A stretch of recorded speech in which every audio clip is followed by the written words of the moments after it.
Okay, so let's introduce ourselves into paper 2.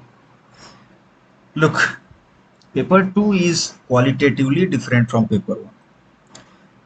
Okay, qualitatively different from paper 1 because the topics in paper 2 are so designed that one topic will be finished in one or two lectures maximum. If you miss out one class, if you miss out one lecture, you will miss out one question from the exam. Okay, and the second thing and most important thing is that paper 2 is always contemporary. While discussing, I will be linking so many things. I will be I will be telling you so many things from different perspectives because paper 2 is more innovative, more creative, and you get a better score in paper 2 in comparison to paper 1 because you can innovate in paper 2. Okay, and mind you, the for paper 2 there are no books available. You see, when you go to when you are preparing for paper 1, you have Harlambus, Ritzer, and many books. But for paper 2 there are no standard books. Okay, you have to collect material from different sources, and then you have to compile them together to write answers. You see how much labor is required, how much hard work is required to prepare paper 2. So that will be a donkey's job, I would say, because you have to read from 25-30 books from so many different uh, different books and so many different sources, and that will be so laborious for you, and you cannot do that in course of the preparing for this IS exam. But don't worry, I will be doing all the compilation of information and using the ideas, looking into the contemporary context. I will be doing everything. I will be integrating everything so that you don't have to do so much hard work. Okay, but be prepared because in one or two class one topic will be over. Unless you are very careful, you will be missing out one topic. Okay, and this is a YouTube video. You can again rewatch it, but the first time what you study first time, your mind is when your mind is blank, when your mind is a blank paper, that is the most permanent impression that will be put in your mind. So when you are studying it for the first time, you have to be very attentive. I will develop many arguments in paper 2, and uh, mind you, in paper 2 you have to be very careful what not to write. Okay, because you are talking about India, you are talking about your own country, you are talking about state, economy, different religions, different groups. So you have to be very careful with your words. You cannot go extravagance. Okay, and you have to understand that you are only preparing here for an exam. Even the Ambedkar, Gandhi, Nehru, Rajaram Mohan Rai, these great peoples were not able to understand India completely. So I and you, we are not so capable to understand India. Okay, so with little knowledge that we have to get through this exam. We don't have to. We have to be very careful. Okay, so be very cautious about your words, about your arguments that you are using, you are developing, and trust me when I say that. And if you go on checking the scorecard of the different uh, selected candidates, you will see that student always get 10, 20, 25, sometimes 30 more marks in paper 2 than in paper 1. Okay, it goes 170, 175 also in paper 2. But a highest mark in paper 1 is always restricted to 150, 155. Okay. So these are the differences between paper 1 and paper 2, and these are the things that you have to be in. You have to be very careful. And look, paper 2 is quite easy. Okay, because when we are studying paper 2, we are studying about India. You will be feeling like you are watching or you are listening your own story, own life story, because you live in India. You have seen things, you have experienced things, you have experimented, you have you have been watching all your life what is happening in India. You have seen the problems of India, the status of India, the situation in India. So paper 2 is a life story, a life experience for all of you, including me also, because I am also born and brought up in India. So therefore it is very easy to understand. And when things become very easy to understand, they become difficult to write. Okay, when it becomes difficult to understand, you remember the point, it becomes easier to write. Paper 1 is easier because whatever Marx has said, it is not going to change. Whatever Durkheim has said, that is not going to change. Any of the theories are not going to change. They are the same from that time to this time. Okay, but paper 2 is much more dynamic in comparison to paper 1. The paper 1 is static part of sociology. Okay, and the paper 2 is dynamic part. So keep all these things in mind and let's start the paper 2. The first chapter is about the approaches to study the Indian society.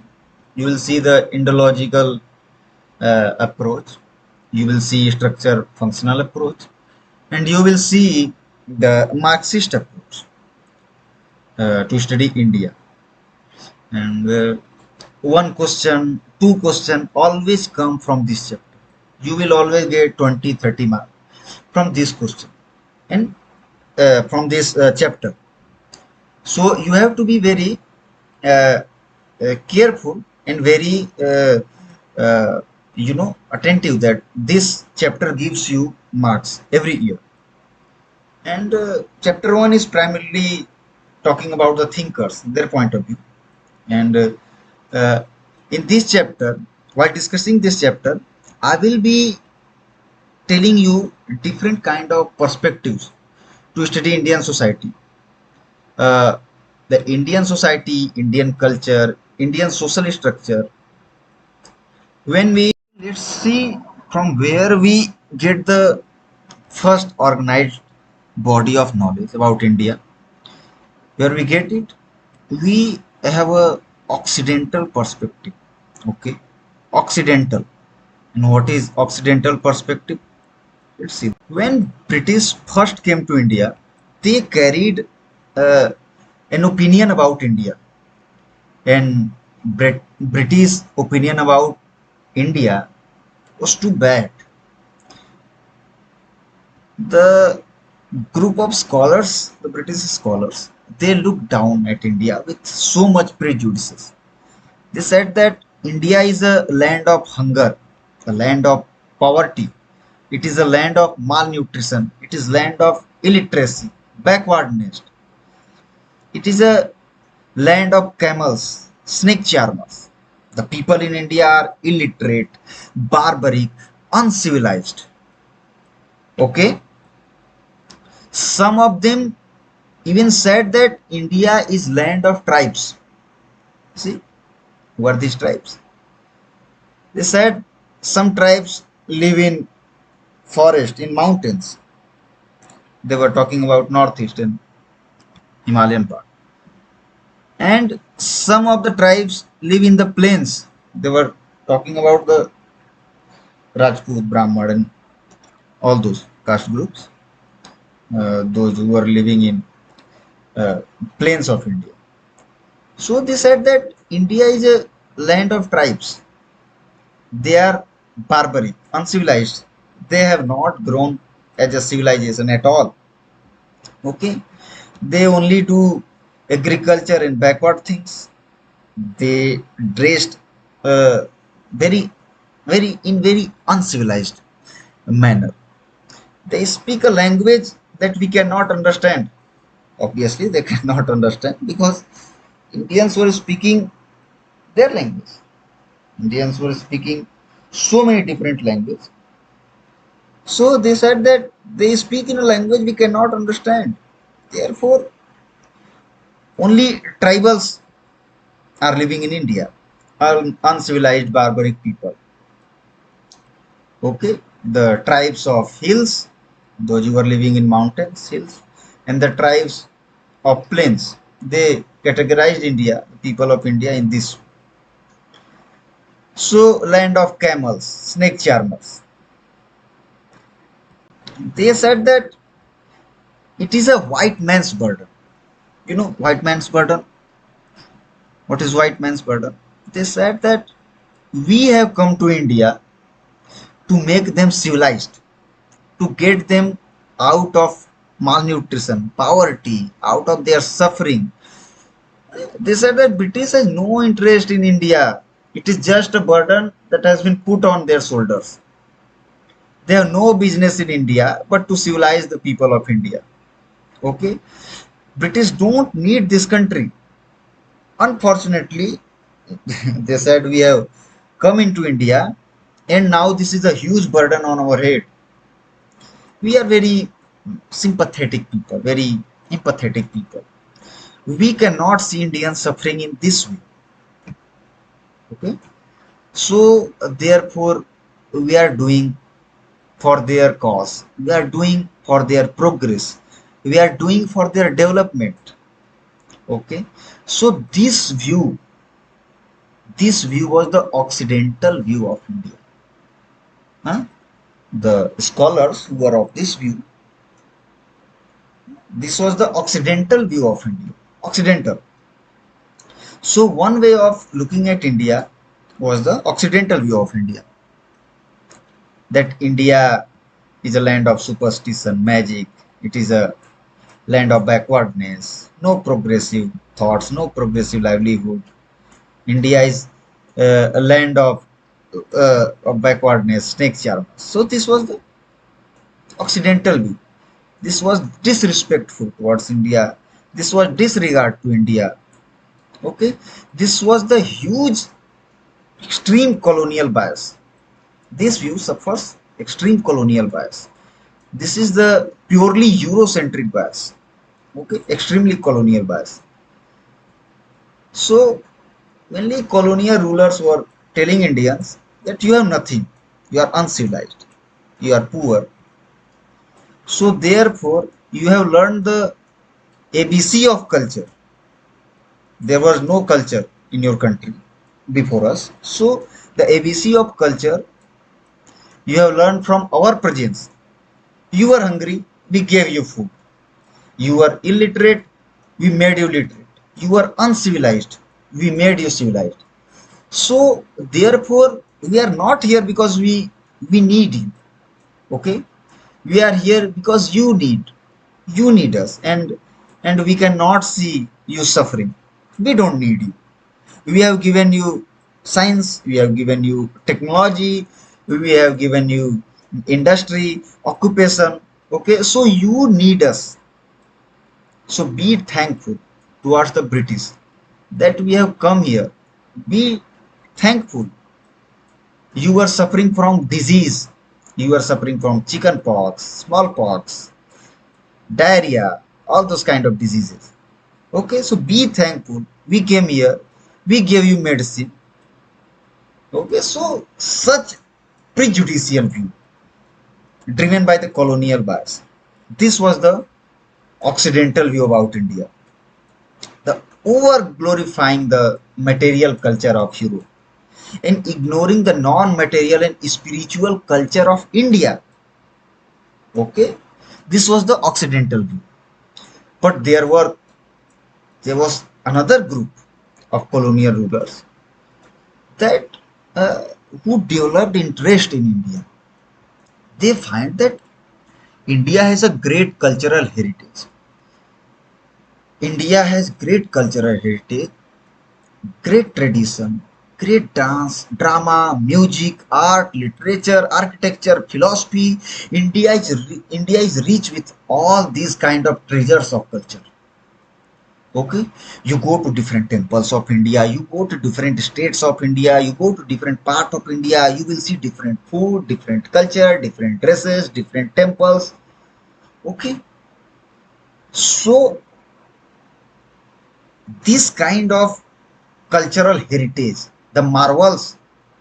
Okay, so they said that India has a great cultural heritage. They were amazed to see that centuries before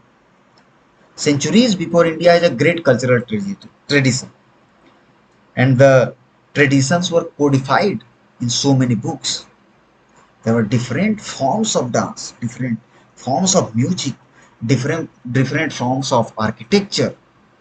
There were um, different theories about. You will see a story. Let me tell you, story of Karn from Mahabharata. That man gave his all in charity because he said that the pleasure of giving is much larger than pleasure of taking. Okay, the pleasure of giving cannot be compared with pleasure of taking. You see, learn from the story of Karna that when you give, you carry the upper hand, and when you take, you carry the lower hand. When you give, your head is high. When you take, your head is low. Therefore, India gives credit to the culture of sacrifice. Okay, I don't need anything from someone. I have to give someone because that is what my culture has taught. If someone wants to give something to me, I will be gracious enough to give something to him. And that is why India never colonized anybody. No country. India never colonized any country.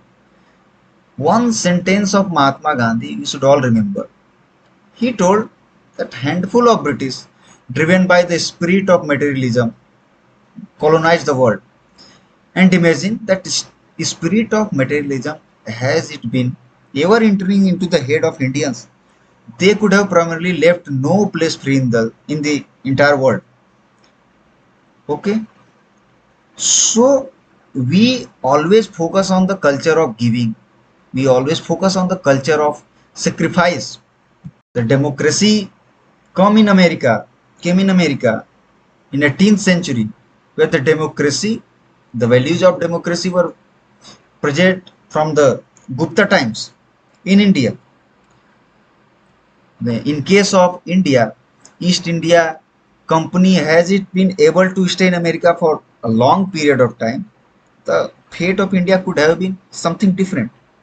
Since they were thrown out of India, they are searching for trade. They incidentally reached to India. And subsequently, India became a colony. They carried a value of materialism in their head. We never carry that thing in our head.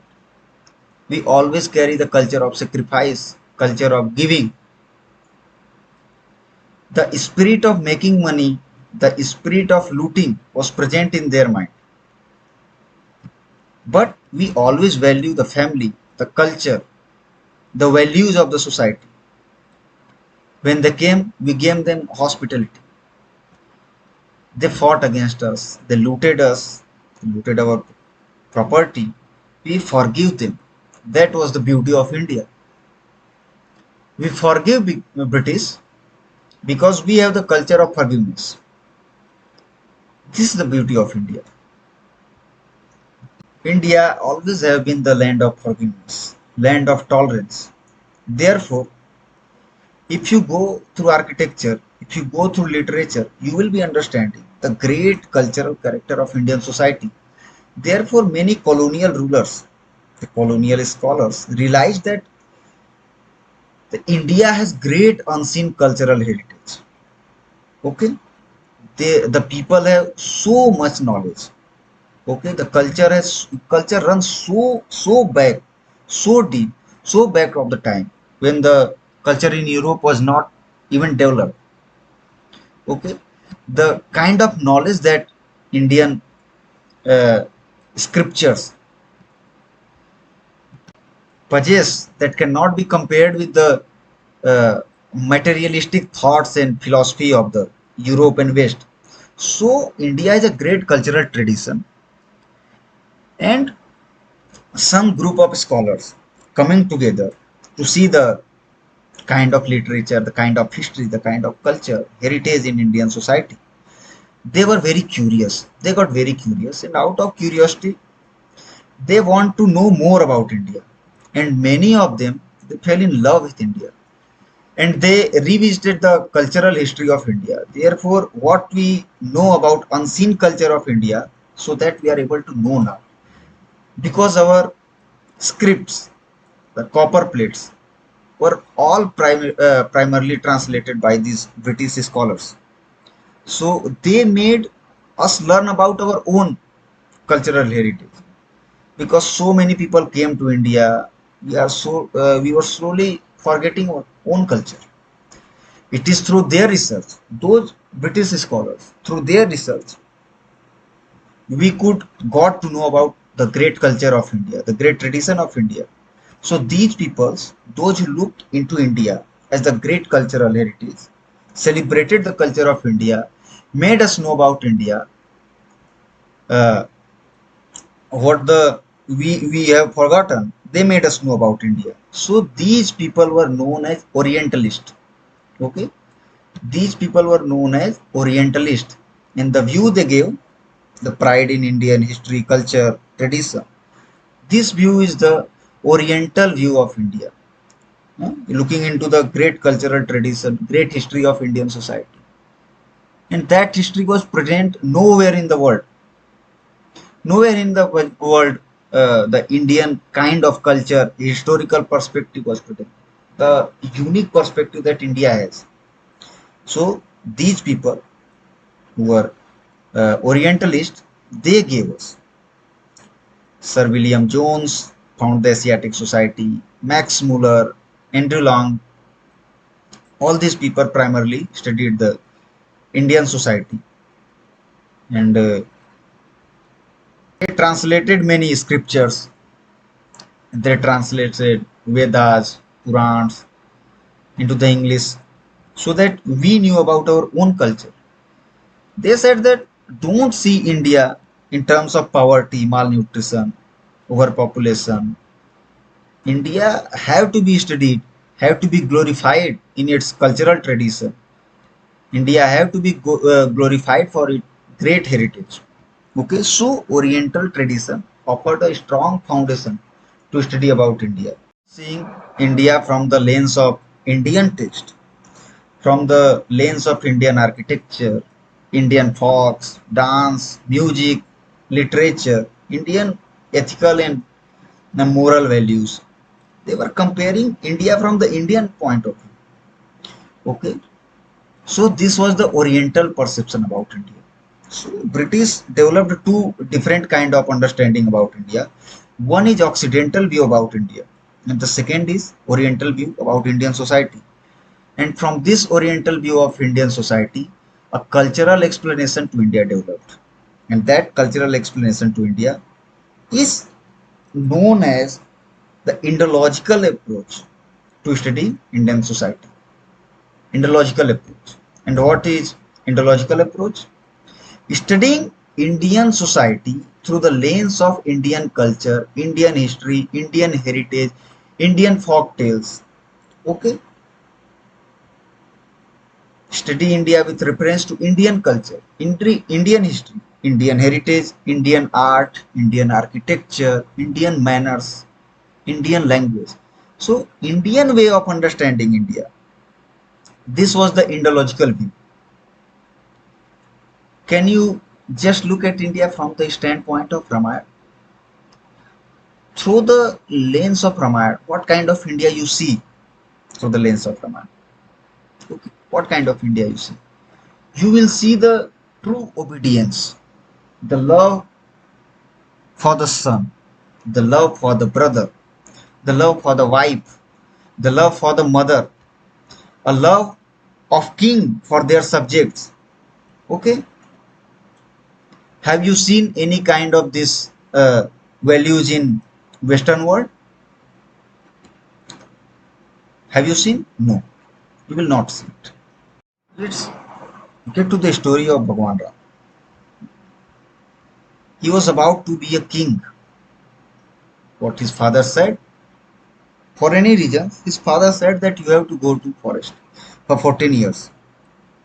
What he did, he did not said a word, did not revolted against his father. He said that the parents have given me birth. Because of them, I have seen the light of the day. Okay, they are my God. They have given me life. So without them, there is no existence of mine.